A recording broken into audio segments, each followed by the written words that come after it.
Ya, masih terus membaca bagaimana kemudian para tokoh politik yang namanya terus muncul di survei-survei menjelang Pilpres 2024. Kita bahas karena mereka sekarang muncul menjadi YouTuber, masuk ke dalam media sosial.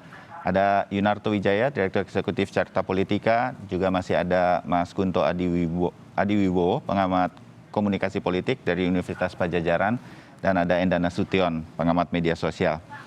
Mas Kunto, nanti juga dilengkapi Mas Toto dan juga Bung Enda. Memang bisa nih, menurut Anda betul-betul turun di media sosial seperti ini mengerek elektabilitas. Bagaimana itu caranya, Mas Kunto? Ya, kalau menurut saya sih, ya tadi Mas, bagaimana mengekspos kehidupan pribadi, jadi personalisasi ini untuk semakin dekat, lalu kemudian ditambah dengan gagasan-gagasan, lalu kemudian ditambah dengan bukti kinerja seperti kata Mas Toto, ini akan membuat apa yang disampaikan lebih relevan dengan pemilih. Jadi bahwa pemilih melihat bahwa oke, ide itu atau aktivitas itu datangnya memang dari sebuah kehidupan pribadi yang sangat dekat dengan saya, bukan seseorang yang elit, nggak pernah menginjak tanah dan segala macam. Jadi menurut saya relevansi itu yang menjadi penting hari ini, Mas. Oke, relevansi ya. Mas Toto, Anda udah lama kan disurvei seperti ini dan kemudian melihat juga, ya walaupun dalam beberapa kurun waktu terakhir lah, media sosial mempengaruhi publiknya itu sejauh mana sih begitu? Maksud saya gini, kan Pak Prabowo juga nggak punya media sosial, tapi dia raja survei gitu. Apakah kemudian para tokoh yang sekarang belakangan ini memang lebih dekat kepada media sosial bisa mendekati atau bahkan mengalahkan elektabilitasnya Pak Prabowo yang menurut saya agak susah dikejar, kurun waktu tinggal 2 tahun lagi begitu, Mas Toto? Ya, sebetulnya ini kan hanya dunia tambahan ya, dunia virtual, dunia maya yang tidak bisa kita elakkan dalam dunia digital. Kalau dulu kita berbicara mengenai eksistensi, kita berbicara siapa yang lebih sering turun ke lapangan, siapa yang lebih sering hadir bertemu dengan masyarakat. Di situ kita bicara energi untuk datang di lapangan. Dan sekarang dalam dunia digital ada dunia lain yang kemudian bisa bukan menggantikan ya, tapi menjadi efek komplementer menurut saya. Untuk kita bisa hadir tanpa harus ada di lapangan, dan itu akan linear dengan jumlah pengguna internet, jumlah akun sosmed yang kita tahu terus bertambah dan akselerasinya tambah besar semenjak era pandemi. Jadi menurut saya apa yang dimiliki oleh Pak Prabowo kan memang dunia lama yang sudah puluhan tahun itu dia bangun gitu ya. Pada masa sebelum ada era digital dan segala macam. Tapi kita tahu juga Pak Prabowo kalah loh 2 kali dalam pemilu oleh sosok namanya Joko Widodo yang kebetulan dalam dunia yang punya efek komplementer tadi, itu dia lebih aktif dibanding Pak Prabowo. Lebih aktif di media sosial ya. Tentang akun sosmed, tentang dunia digital. Jadi suka atau tidak, ini kebutuhan ya kalau berbicara mengenai pertarungan untuk eksis gitu. Tapi kalau hanya berdiri di dunia maya tadi, tanpa ada landasan di dunia nyata, kita tahu juga sulit untuk berkembang gitu. Dan bukan hanya itu saja, kehadiran di dunia maya ini nanti Mas Enda mungkin bisa menjelaskan ada prasyaratnya gitu. Ketika misalnya dia hadir di dunia maya tapi dia tidak dialogis, tapi dia tidak kemudian aktif, ini malah bisa jadi efek bumerang. Hampir semua politisi sebenarnya punya akun sosmed loh, kalau ditanyakan sekedar akun IG, akun Twitter dan lain-lain. Tapi berapa banyak yang membaca akun postingan atau timelinenya? Sedikit sekali. Berapa banyak yang dialog? Kebanyakan mungkin hanya menitipkan pada admin ya. Kalau itu yang terjadi, mungkin malah itu akan jadi efek bumerang. Minimal saya melihat sosok-sosok yang dibahas tadi, ada Ganjar Pranowo, ada Anies Baswedan, dan Ridwan Kamil, itu memang politisi-politisi yang menurut saya mengerti makna dari penggunaan akun sosmed, karena memang mereka terbiasa dialogis, terbiasa lebih terbuka, dan memang lebih komunikatif dibandingkan dengan politisi-politisi lain yang menempatkan akun sosmednya hanya menjadi efek wallpaper atau asal ada, istilah saya seperti itu. Oke. Bang Enda, kalau begitu dari sisi konten-konten dari para politikus yang terjun ke media sosial, termasuk yang terbaru Pak Anies Baswedan, begitu menurut Anda gimana?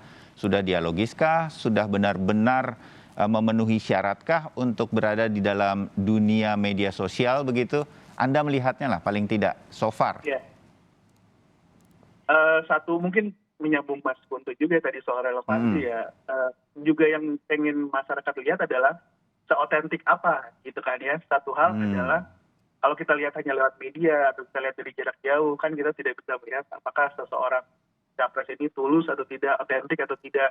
Ya. Apakah sama cara dia bicara dan berdialog di depan pejabat dengan masyarakat biasa gitu kan ya. Masyarakat di media sosial nanti bisa melihat itu, bisa merasakan itu otentisitasnya begitu. Betul. Itu sebenarnya salah satu challenge juga yang perlu ditangani gitu ya, karena kan kalau kita lihat aja secara umum ya, Mas Anies lebih ke acara-acara seremonial, mungkin talk show yang lebih terkontrol gitu ya. Kalau Mas Ganjar tadi kan makan di restoran gitu.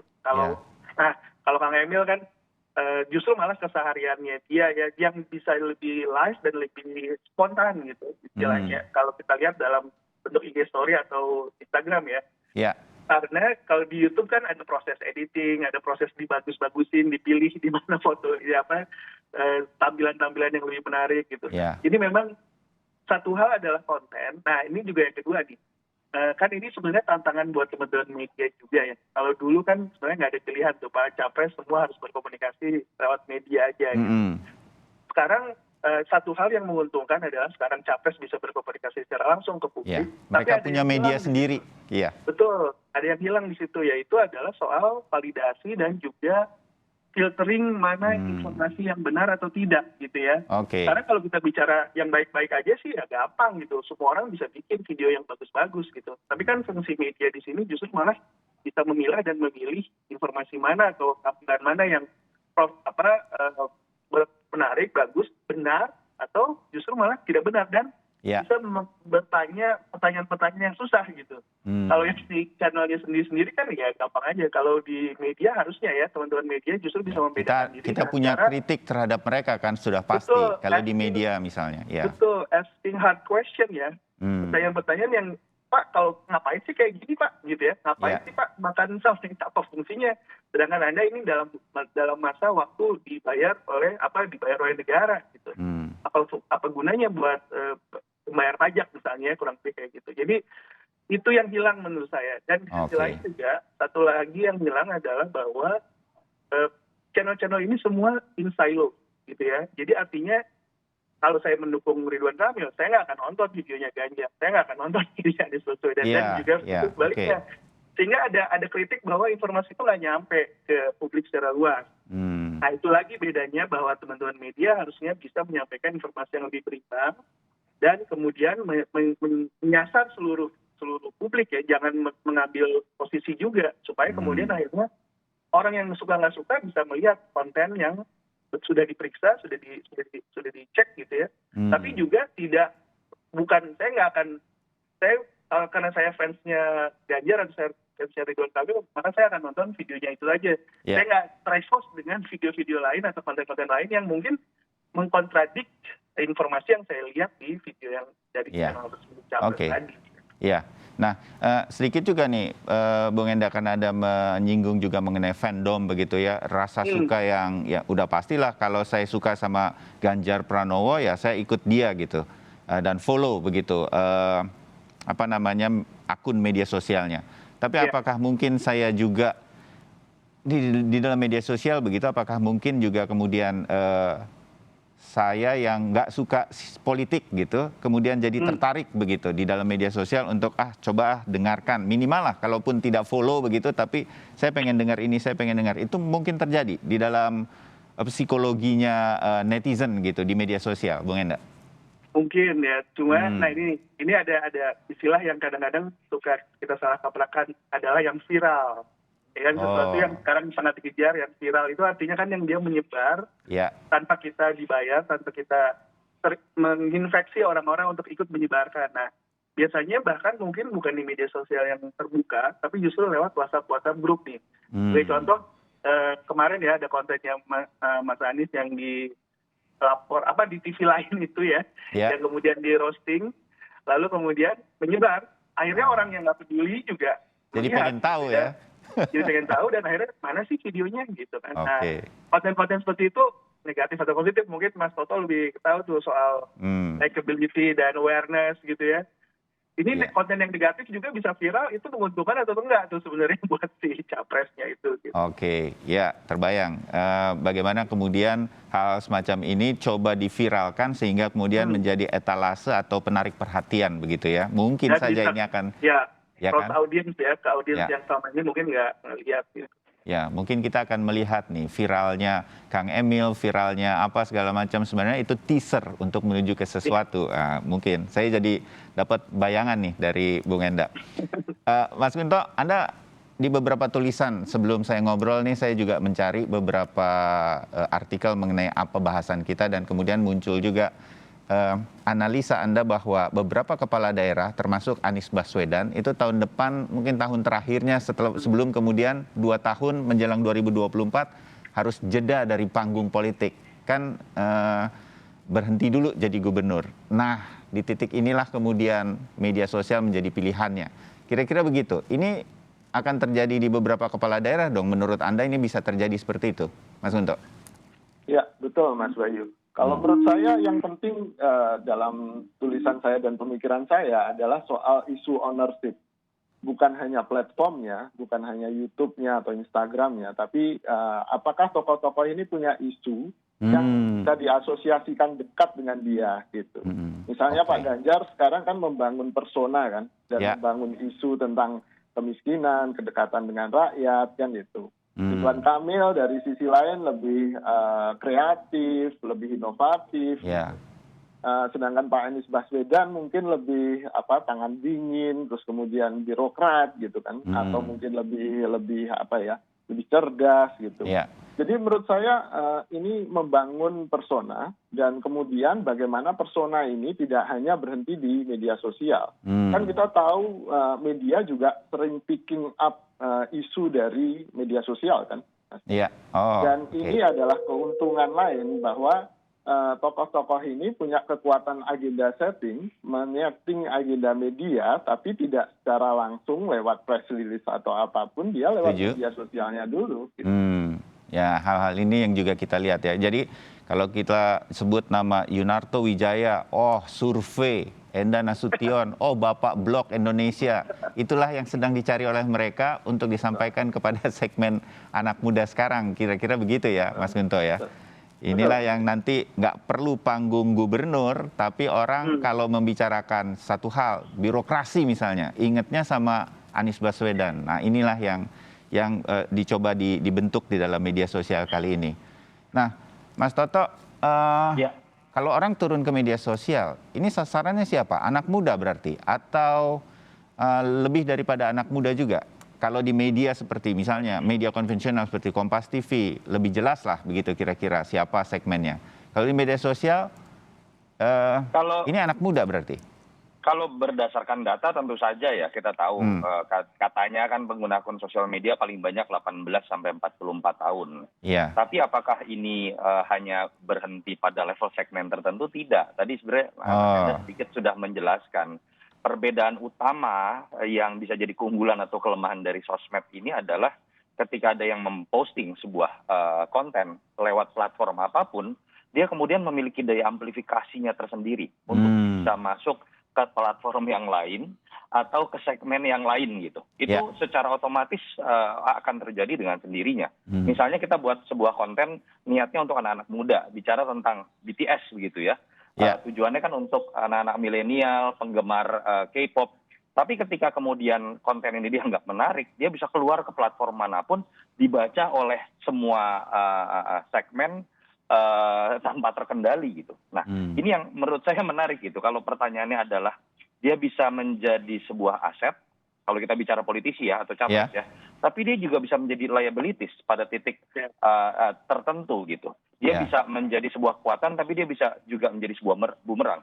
Ini yang menyebabkan menurut saya menjadi sebuah peringatan buat para capres, buat para politisi, bahwa ketika konten Anda tidak memiliki otentisitas, itu malah kemudian bisa berbahaya pada titik tertentu. Jadi dan itu tersimpan abadi ya di media sosial, betul kan Mas? Tersimpan abadi. Jadi Jadi tempatkanlah bagaimana kehadiran Anda di sosmed bukan untuk menipu, bukan untuk kemudian membuat produk atau keaslian itu kemudian menjadi hilang dan Anda hanya menampilkan yang bagus-bagus karena ada potensi bumerang di situ. Tapi jadikan ini panggung etalase untuk menampilkan diri Anda apa adanya karena ketika mindsetnya seperti itu, Anda akan memaksa diri Anda menjadi sebuah produk yang baik dan memang bisa disukai oleh publik. Itu sih yang menurut saya paling penting. Jangan jadikan ini untuk ajang untuk membelokkan otentisitas yang ada. Oke, siap-siap Mas Toto. Mungkin sebentar lagi ditelepon oleh para kandidat kita yang mau ke media sosial juga. Bung Enda aja itu. Bung Enda ya?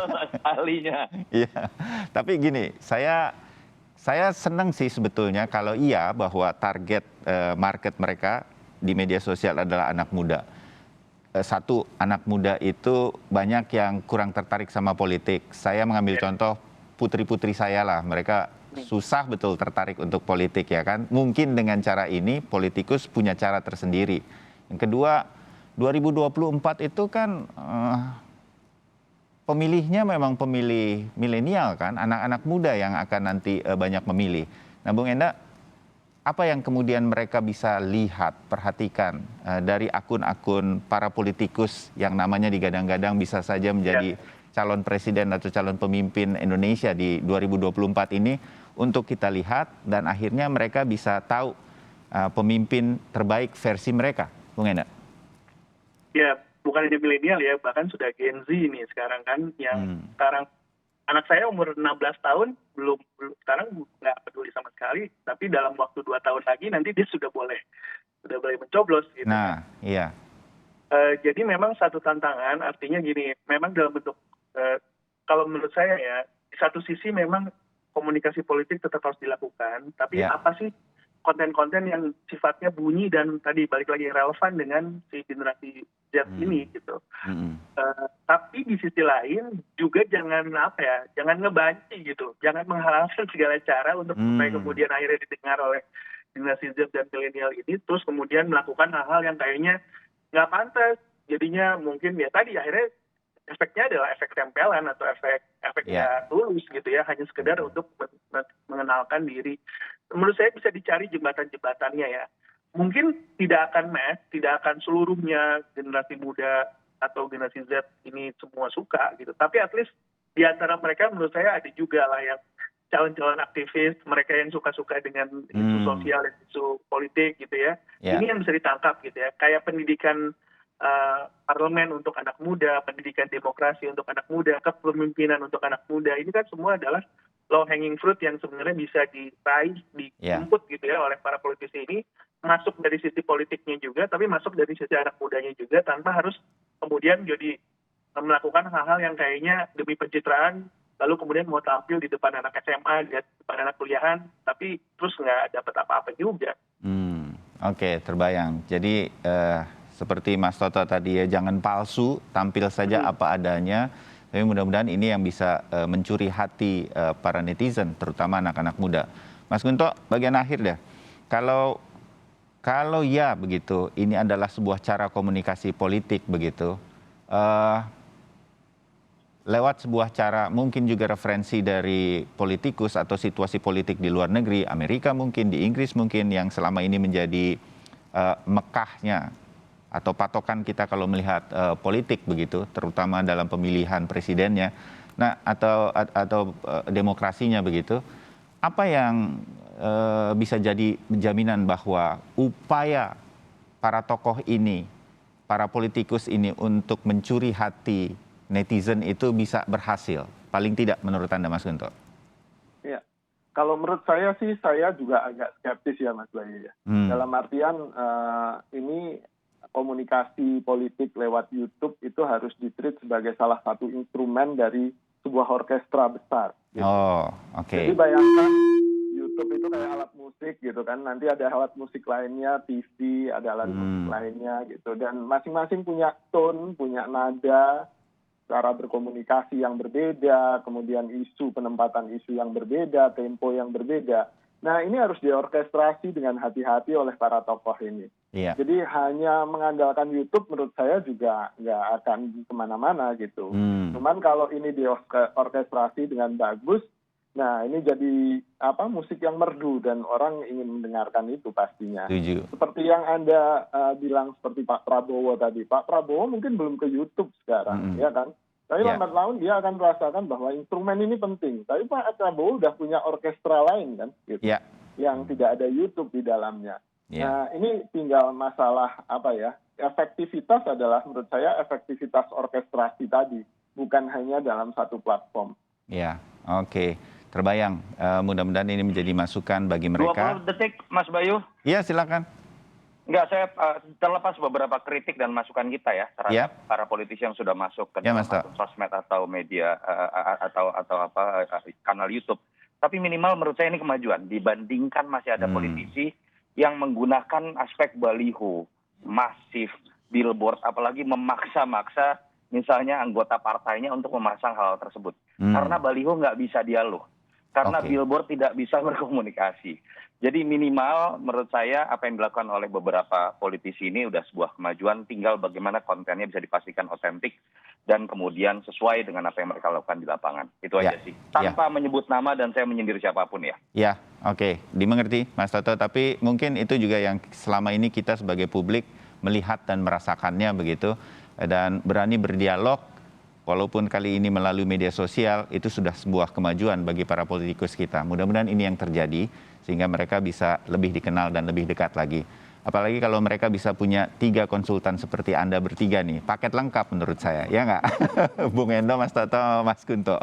Anyway, terima kasih sudah ngobrol-ngobrol bareng kita, dan kita akan ketemu lagi di kesempatan yang lain. Salam sehat, kita ketemu lagi. Terima kasih Mas Bayu, Mas Kunto.